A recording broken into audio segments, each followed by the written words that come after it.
Hello friends, three idiots और मुन्ना भाई MBBS के रैगिंग सीन देखकर आप और हम ठहाके मार कर हंसे। लेकिन ये विषय जितना फनी दिखाई देता है उससे ज़्यादा डरावना और चिंताजनक है। अब आप सोच रहे होंगे कि मैं अचानक थ्री इडियट्स पर क्यों पहुंच गई। आपको याद है उस मूवी में दो लोगों ने सुसाइड अटेम्प्ट किया था, लेकिन क्यों? अरे भाई, प्रेशर। लेकिन वहाँ प्रेशर टीचर ने दिया, लेकिन मैं बात कर रही हूँ सीनियर्स के प्रेशर की। मैं कहानी सुनाती हूँ एक लड़के की जो बड़े बड़े सपने लेकर जादवपुर यूनिवर्सिटी में एडमिशन लेता है और उसे कॉलेज का हॉस्टल भी मिल जाता है। लेकिन कुछ दिनों बाद ही वो अपने दोस्त के साथ जाकर रहने लगता है और उसके चंद रोज बाद वो कॉलेज के सेकंड फ्लोर से कूदकर सुसाइड कर लेता है। सुसाइड के बाद लड़के के घर वालों ने बच्चे पर रैगिंग का खुलासा किया। आखिर ये रैगिंग किस चिड़िया का नाम है जिससे बेहतर उस मासूम ने मौत को चुना।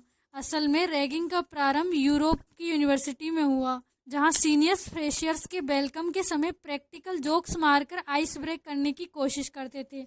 लेकिन इंसान किसी चीज़ को इतनी आसान रहने दे, ये तो हो नहीं सकता। धीरे धीरे ये दुनिया के अलग अलग जगह फैल गई और ब्रिटिश राज के साथ भारत में आई। स्टार्टिंग में अंग्रेजों ने व्हाइट सुपरमेसी दिखाने के लिए सेना में भारतीयों की रैगिंग शुरू की। वहीं मेकाले की शिक्षा पद्धति के साथ ये शिक्षा में भी प्रारंभ हो गई। वो रैगिंग जो प्रैक्टिकल जोक से स्टार्ट हुई थी, अब dress code, formal introduction, physical torture से होते हुए सेक्सुअल अब्यूज व ड्रग अब्यूज जैसे भयानक रूप लेती गई। वर्ल्ड में कई कानून रैगिंग के खिलाफ बने। कनाडा और जापान जैसे देशों ने इस पर पूरी तरह बैन लगा दिया। Coalition to uproot ragging from education की एक रिपोर्ट के अनुसार भारत में श्रीलंका मात्र 2 देश है जहां रैगिंग अभी भी एग्जिस्ट करती है।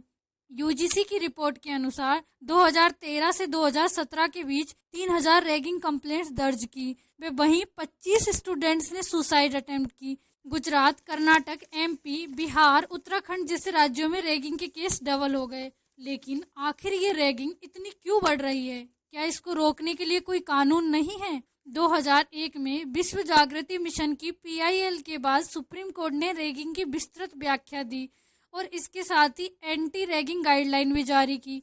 इसके बाद पर्याप्त सुधारों की कमी को देखकर 2009 के एक अन्य केस में सीबीआई डायरेक्टर आर के राघवन की अध्यक्षता में कमेटी का गठन किया। 2009 में यूजीसी ने भी एक डिटेल्ड गाइडलाइन तैयार की, लेकिन इन सब के बावजूद रैगिंग कोई स्पेसिफिक ऑफेंस नहीं है और न ही इसके लिए कोई यूनिवर्सल कानून है। आईपीसी की धारा 339, 340 इससे डील करती है। वहीं कुछ राज्यों में इसके लिए अलग अलग कानून हैं, जैसे Kerala prohibition of ragging act 1998। समाधान सुझाए बिना समस्या को बताना वैसे ही है जैसे कटप्पा की मौत और बाहुबली का एंड। रैगिंग से निपटने के लिए एक यूनिवर्सल कानून होना चाहिए। अवेयरनेस कैंपेन हो, NGO, civil societies, media, college administration, students, सबको मिलकर प्रयास करना होगा। नहीं तो कल हमारा अपना कोई भी रैगिंग का शिकार हो जाएगा। Thanks for watching.